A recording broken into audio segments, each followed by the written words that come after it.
You've spent your entire life being graded on one type of intelligence. One. And if you scored low on that one, you internalize something about yourself that probably isn't true. Because there are at least 12 distinct types of intelligence, and the ones nobody ever tested you for might be the exact ones you're gifted in. You just never got the chance to find out. Let's start with the one everyone misunderstands: emotional intelligence. People hear that term and immediately picture someone crying during a commercial or journaling about their inner child. That's not what this is. Emotional intelligence is power. It's walking into a room and knowing exactly what's happening beneath the surface before a single word is spoken. It's watching someone's expression flicker for half a second and catching the thing they're trying to hide. It's feeling anger flood your chest and choosing, deliberately, not to act on it yet. People with high emotional intelligence don't just experience feelings intensely. They regulate them with precision. They detect friction between colleagues before it becomes conflict. They read a one-word text from their partner and already know the full conversation that's coming. Research consistently shows that emotional intelligence outperforms IQ when it comes to predicting career success, relationship satisfaction, and overall well-being. And the reason is simple. Everything meaningful in life involves other humans. If you can't navigate emotions, yours or theirs, you're playing the game blindfolded. So how do you actually build this? Start by getting specific with your emotional vocabulary. Stop saying you feel bad. Are you frustrated, disappointed, overwhelmed, resentful? Each of those requires a different response, and you can't respond correctly if you can't name correctly. Then practice genuine listening. Not the kind where you're mentally rehearsing your reply while someone talks, but the kind where you're absorbing their words, their tone, the pauses between sentences. And when strong emotions hit, train yourself to pause. 3 seconds between the trigger and your reaction. That tiny gap is where emotional intelligence actually lives. Now, practical intelligence. This one makes academics uncomfortable because you can't capture it on a standardized test, but it might matter more than anything they do measure. Practical intelligence is solving problems that don't come with instructions. It's the person who dropped out at 16 but somehow runs 3 businesses. It's your aunt who cuts through bureaucracy like it's made of tissue paper. It's the guy who always knows exactly who to call, no matter what breaks. The knowledge behind this is what psychologists call tacit knowledge. The unwritten rules nobody explicitly teaches you, but everybody expects you to follow. How to ask for more money without burning a relationship. When to bend a rule, and when bending it will cost you everything. How to walk into a chaotic situation and immediately know what needs to happen first. Formal education actively fights against this by pretending every problem has one clean answer. The real world has dozens of answers, most of them imperfect, and the best one is usually the one that actually gets results, not the one that looks elegant on paper. You build this through exposure, not study. Start small projects where the outcome isn't guaranteed. Negotiate something you'd normally just accept. Put yourself in rooms where you don't know the rules yet and figure them out in real time. Spend time with people whose life experience is completely different from yours. A street vendor might understand persuasion better than someone with a marketing degree. And when you don't know what to do something anyway. Practical intelligence doesn't grow in your head. It grows through your hands. Here's one most people have never heard of: adversity intelligence. This concept emerged in the late 90s, and it answers a question that IQ and emotional intelligence can't. Why do some people with every advantage still crumble under pressure, while others with nothing going for them keep moving forward no matter what hits them? Adversity intelligence is your capacity to endure difficulty without losing yourself in it. It's not optimism. It's not toughness. It's something more specific. It's how quickly you regain your footing after a setback. How accurately you assess whether a problem is permanent or temporary. How much of your life you allow one failure to contaminate. Some people lose a job and it infects their confidence in every domain. Their relationships suffer, their health drops, their identity fractures. Others lose a job and somehow contain the damage to that one area while keeping everything else intact. That difference is adversity intelligence. And here's what nobody tells you. You've already been training this your entire life. Every rejection that didn't destroy you, every failure you somehow got up from, every season where nothing worked and you kept showing up anyway, that wasn't just survival. That was your adversity intelligence building itself in real time. You just didn't have a name for it. The question isn't whether you have it, it's whether you're developing it consciously or just hoping it holds up the next time everything falls apart. When something goes wrong, ask yourself three things. Is this permanent or temporary? Is this contained or is it bleeding into everything? And how much of this was actually in my control? People with low adversity intelligence answer permanent, everything, and entirely my fault, every single time. People with high adversity intelligence are more precise, and that precision is what keeps them standing. Creative intelligence. Here's a myth that's been allowed to survive for far too long. You either have creativity or you don't. Some people are born with it, the rest just aren't wired that way. That's completely wrong. Creativity is a cognitive process. It follows patterns. It responds to training. And the people history remembers as creative geniuses weren't receiving transmissions from some other dimension. They were combining existing ideas in configurations nobody had tried before. That's the mechanism. Every breakthrough is a remix. The more diverse the raw material you feed your brain, books, conversations, experiences, random hobbies, travel, failure, the more unexpected combinations it can produce. This is why the most creative people across every discipline tend to be relentlessly curious about things that have nothing to do with their field. The connections happen at the intersections, not within the lanes. You develop creative intelligence by protecting the conditions it needs. And here's a challenge. For the next 7 days, leave your phone in another room for the first 30 minutes after you wake up.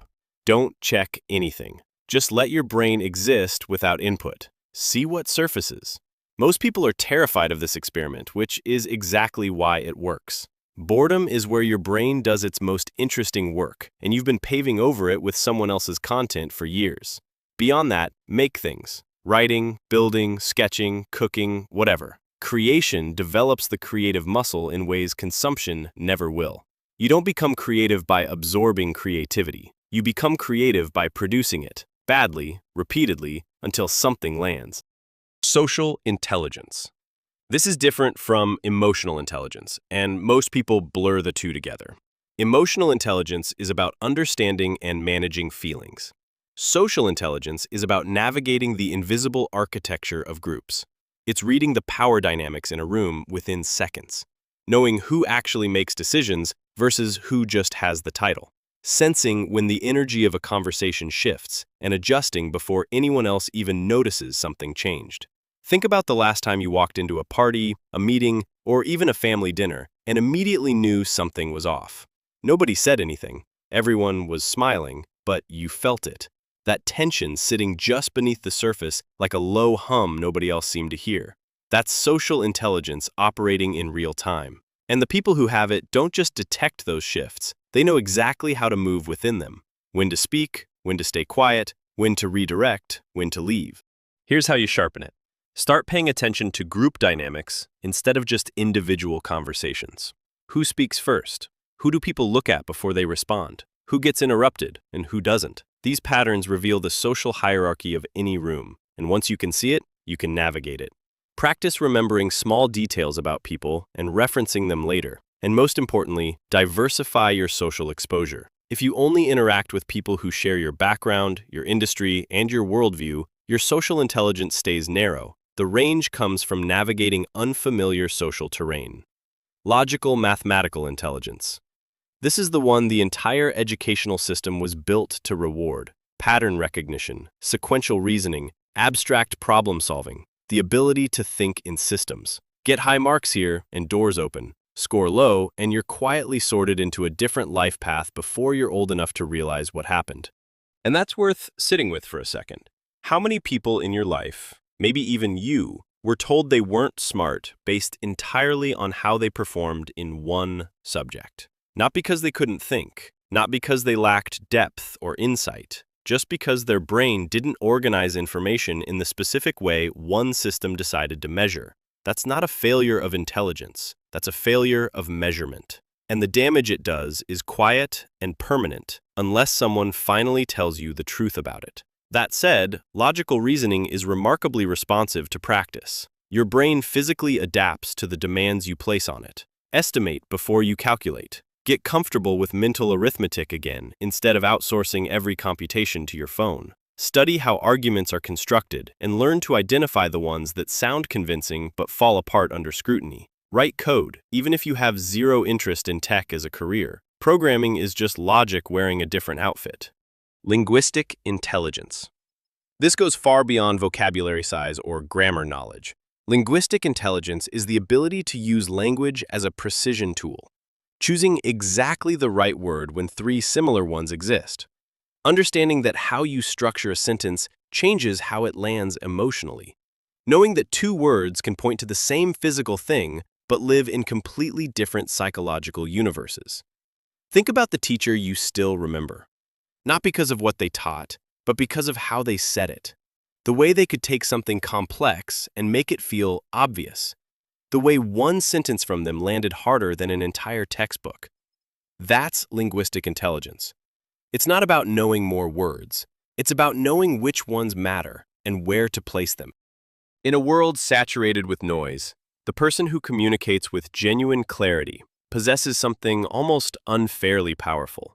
Clear expression reflects clear thinking, and clear thinking is the foundation underneath every other kind of success.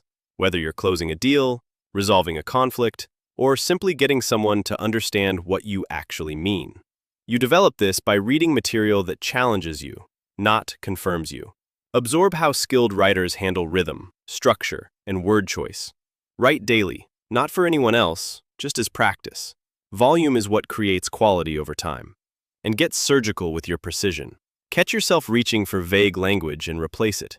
Good becomes thorough, or generous, or surprising, depending on what you actually mean. That specificity is the intelligence.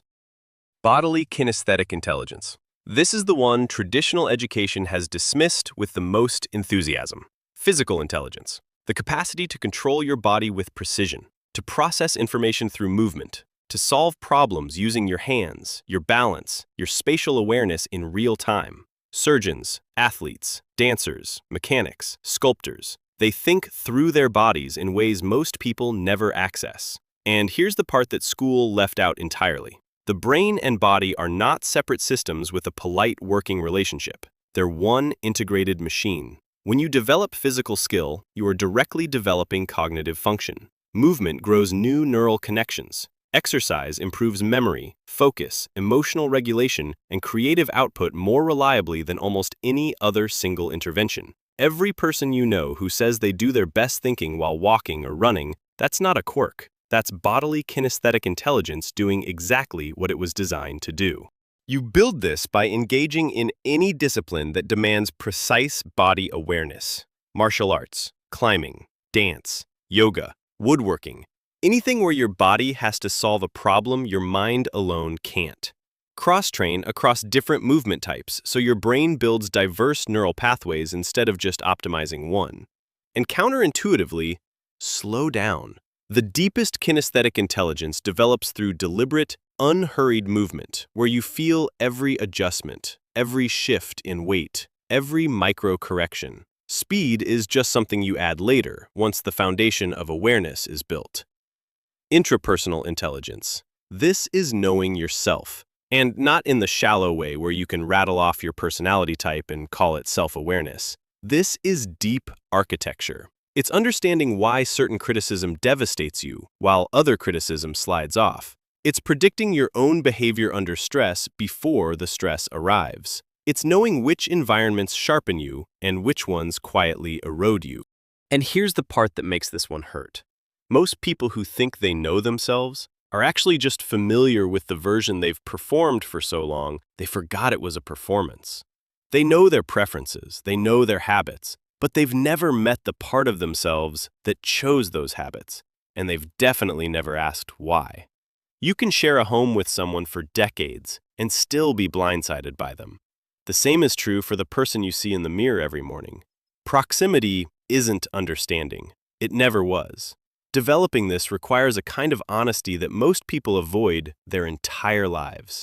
Journal, but not the comfortable kind. Ask questions that actually cost something to answer. What am I pretending not to know right now? Why do I keep choosing this same type of person? What would I do differently if I stopped performing for people who aren't even paying attention? Meditation works here too, not for relaxation, but for observation, watching your own thought patterns without getting tangled in them. And ask the people closest to you what they see, not for validation, for information. Your blind spots are structurally invisible to you. That's what makes them blind spots. Someone outside your head has to name them. The question is whether you're brave enough to actually listen when they do. Spatial intelligence. This is the ability to think in 3 dimensions, rotating objects mentally, understanding how pieces relate to each other in space, seeing solutions that exist in physical form before anything has been built or touched. Architects rely on it. So do pilots, surgeons, engineers, and honestly, anyone who's ever packed a suitcase efficiently or parallel parked on the first attempt. It sounds niche, but spatial intelligence shows up constantly in daily life. Reading maps, assembling furniture, understanding charts, rearranging a room in your head before moving a single piece. It's more practical and more universal than people give it credit for, and research confirms it responds significantly to training. Try this right now. Look at any object near you and mentally rotate it 90 degrees, then 180. Then imagine viewing it from the opposite side of the room. If that felt easy, your spatial intelligence is already developed. If your brain struggled, that's not a limitation. That's an untrained muscle. And it gets stronger fast. Puzzles, mechanical problems, drawing, navigating without GPS, even certain video games that require environmental awareness, all of these directly strengthen spatial reasoning. The improvement is measurable and surprisingly quick. Naturalistic intelligence. For most of human history, this was the intelligence that kept you alive, recognizing which plants were safe to eat, reading animal tracks, sensing shifts in weather before they arrived, understanding how ecosystems balanced themselves and what it meant when that balance shifted. The people who were good at this survived. The ones who weren't, didn't. Today it seems almost irrelevant. We buy food under fluorescent lights and check weather on screens. But here's where this gets personal. Have you ever noticed something was off in a situation before you could explain why? Not a feeling about a person, that's emotional intelligence, but a sense that the system itself was wrong. The rhythm of something was broken. A pattern that usually holds had shifted. Maybe at work, maybe in a relationship dynamic, maybe just watching the news and knowing instinctively that a story didn't add up before you could articulate a single reason. That's naturalistic intelligence operating outside of nature. At its core, this intelligence is pattern recognition applied to complex systems, and that cognitive skill transfers everywhere. Biology, ecology, investing, data analysis, machine learning, the ability to observe a system, identify its moving parts, understand how they influence each other, and predict what happens when one variable changes. That's naturalistic intelligence, whether you're studying a forest or a financial market. The people who are exceptional at reading complex systems almost always have this running underneath, even if they've never set foot in a forest. They just never knew what to call it. Develop this by spending time actually observing the natural world without distraction. Not hiking while listening to a podcast, but genuinely noticing. What species are present? How do they interact? What's changed since last month? Grow something. Even if it's just herbs on a windowsill. The act of tending a living system reconnects you to rhythms your brain was engineered to track over millions of years of evolution.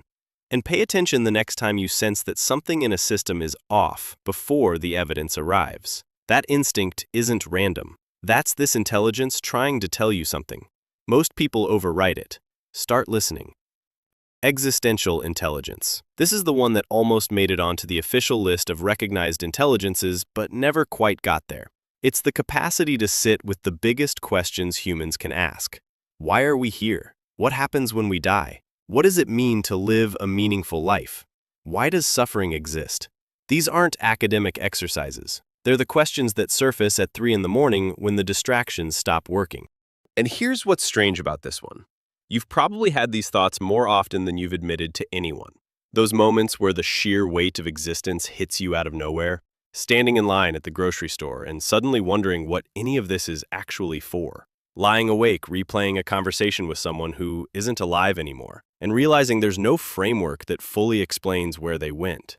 Most people file these moments away as weird or morbid, but they're not. They're your existential intelligence trying to activate, and every time you dismiss it, you're shutting down one of the deepest capacities your mind has. People with high existential intelligence don't run from that discomfort. They sit in it. They use it as raw material for building a life that actually means something to them, rather than one that just looks right from the outside. And everyone accesses it during major life transitions: loss, illness, the birth of a child, the kind of crisis that strips away everything superficial and forces you to confront what's actually underneath. You develop this by creating space for the questions most people scroll past. Sit with uncertainty instead of immediately reaching for an answer. Practice asking yourself what actually matters to you, not what you've been told should matter, not what looks impressive, but what you'd still care about if nobody was watching. And notice when these questions arise naturally, usually in the quiet, in the stillness, in the moments between the noise. Don't rush past them. That discomfort you feel when you can't find the answer, that's not a problem. That's the intelligence working. So here's the part most people aren't ready to hear. You've spent your entire life being evaluated on maybe 2 of these, 2 out of 12. And every time you scored low on those 2, you absorbed a story about yourself that was never accurate. You're not unintelligent. You were never unintelligent. You were just being measured with the wrong instrument. And the saddest part isn't that the system failed you, it's that you believed it. The real question has never been, how smart are you? It's which of these 12 have you actually developed, and which ones have been sitting in the dark your entire life, waiting for you to finally turn around and notice them. If this shifted something in how you see yourself, subscribe for more psychology that actually understands you. I'll meet you in the next one.